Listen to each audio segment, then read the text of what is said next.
Hello students, आज हम आपको यहाँ पे बताएंगे मैन्युफैक्चरिंग अकाउंट और ट्रेडिंग अकाउंट तैयार करना।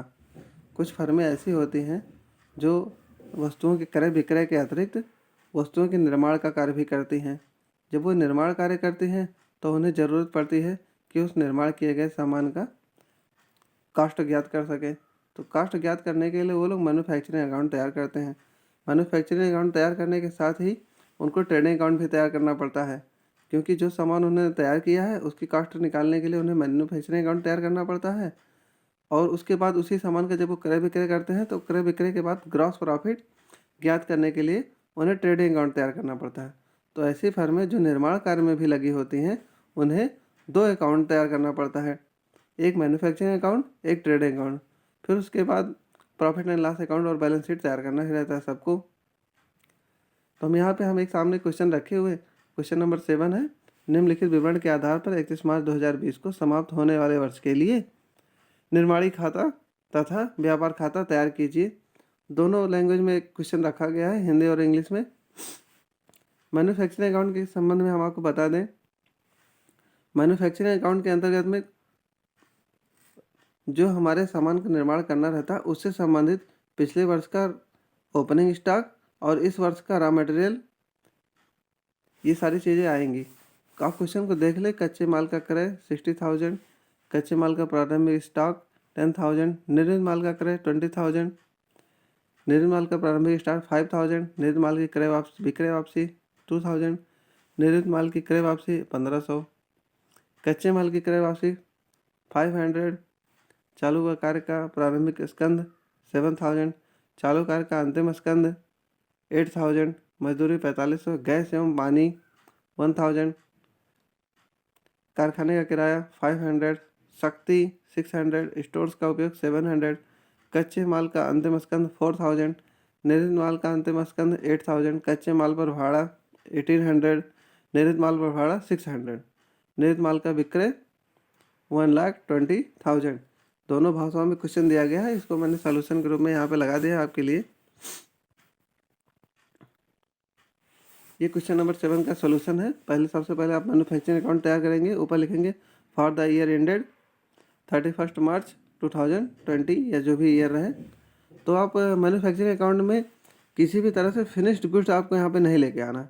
यहाँ पर आप केवल और केवल ओपनिंग स्टॉक लेके आएंगे, रॉ मटेरियल का और वर्क इन प्रोग्रेस का।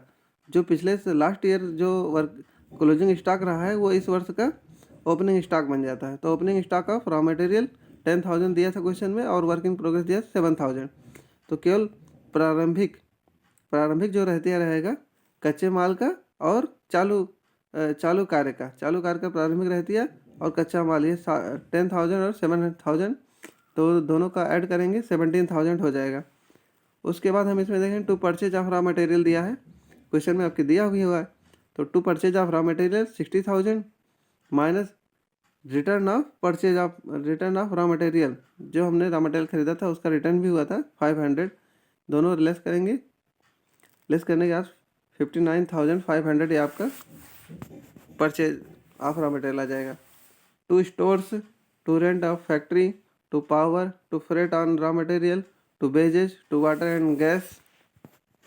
ये क्वेश्चन में सब दिए हुए हैं। आप बारी बारी से इसको यहाँ पे लिखेंगे, क्योंकि ये जितने भी आइटम यहाँ पे दिए हुए हैं ये सारे आइटम आपके मैन्युफैक्चरिंग से रिलेटेड है। ये सारे आइटम आपके मैन्युफैक्चरिंग से रिलेटेड है, तो इसलिए ये मैन्युफैक्चरिंग अकाउंट में आएंगे।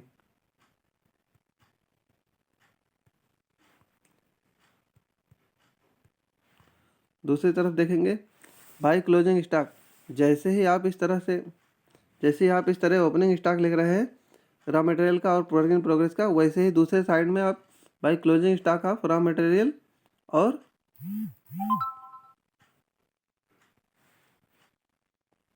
दूसरे साइड में आप closing stock of raw material और वर्क इन प्रोग्रेस 8,000 ये दोनों दिखा देंगे, 12,000 आ जाएगा।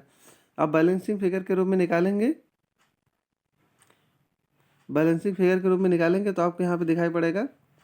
दोनों साइड का टोटल करेंगे, टोटल करके आप अंतर निकालने की कोशिश करेंगे तो डेबिट साइड यहाँ पे बड़ा रहेगा, 85,600 आया, इधर भी 85,600 आया। आप डिफरेंस निकालेंगे तो ये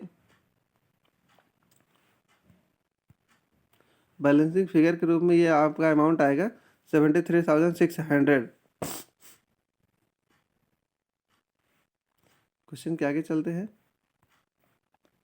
ये जो by cost of finished goods आया हुआ है, आप इसको ट्रेडिंग अकाउंट में ट्रांसफ़र कर लेंगे। ट्रेडिंग अकाउंट इसके बाद बनता है। अब ट्रेडिंग अकाउंट बनाएंगे तो मैंने यहाँ पे देखिए सबसे पहले लिखा हुआ है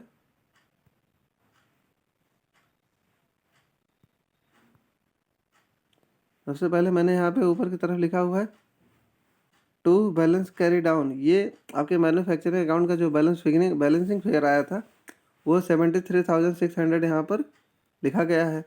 उसके बाद टू ओपनिंग स्टॉक, तो ये टू ओपनिंग स्टॉक कौन सा है? To opening stock of finished goods, जो हमारे यहाँ से तैयार माल रहता है, क्योंकि ये ट्रेडिंग अकाउंट है और ट्रेडिंग अकाउंट में केवल और केवल तैयार माल का ही विक्रय करे किया जाता है। तो ट्रेडिंग अकाउंट में to opening stock of finished goods, हमारे पास पहले से जो तैयार माल था उसका प्रारंभिक रहते हमारा 5,000 है। इसी वर्ष के दौरान to purchase of finished stock, हमने जो सामान हम बनाते हैं उसी सामान को हमने बाहर से ख़रीदा भी है, तो 20,000 का हमने फिनिश्ड गुड्स ख़रीदा हुआ है। 20,000 माइनस करेंगे, क्योंकि वही जो अभी हमने सामान ख़रीदा इसमें से कुछ सामान वापस भी कर दिया 1,500 का लेस करने के बाद हमारा 18,500 हमारा इसका आ गया।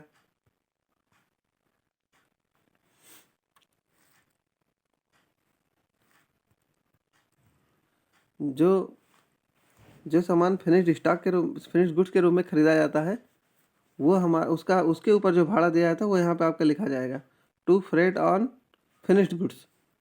तैयार हुआ माल खरीदा गया है, उसका जो किराया दिया जाएगा या उसका भाड़ा जो दिया जाएगा वो 6,600 यहाँ पर लिखा गया है।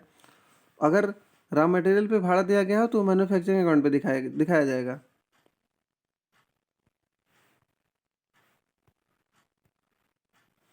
दूसरी तरफ देखेंगे by sale of finished goods.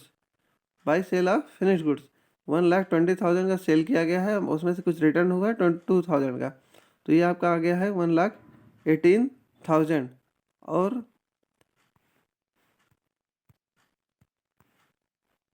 यहाँ पे आपका by stock of finished goods आ गया है, तो आपका ये स्टॉक आ गया है। जो सामान हमारा तैयार हुआ है और बच गया है बेचने से, वो हम यहाँ पे 8,000 दिखाए हुए हैं। दोनों तरफ का टोटल करेंगे तो इस टाइप का टोटल आएगा, आपका अधिक रहेगा, क्योंकि आप सामान बेचते हैं तो ज़्यादा से ज़्यादा लाभ के उद्देश्य से सामान बेचते हैं। तो आपका बेचा हुआ सामान का ये इस साइड का क्रेडिट साइड आप ज़्यादा आएगा, और जब अंतर निकालेंगे तो आपका क्या आएगा 28,300 to gross profit transfer to PL account. इसके बाद आपका एक अगला स्टेप होता है प्रॉफिट एंड लॉस अकाउंट बनाने का। तो यहाँ पे जो ग्रॉस प्रॉफिट आया आप उसको प्रॉफिट एंड लॉस अकाउंट में ट्रांसफ़र कर देंगे। ठीक, आज के लिए इतना ही। आप इस क्वेश्चन को पॉज करके पहले इस वीडियो को पॉज करके पहले पूरा क्वेश्चन देख लीजिएगा ध्यान से, उसके बाद स्टेप बाय स्टेप मैंने क्वेश्चन लगाया हुआ उसको ध्यान से समझिएगा। ठीक, आज के लिए इतना ही, धन्यवाद।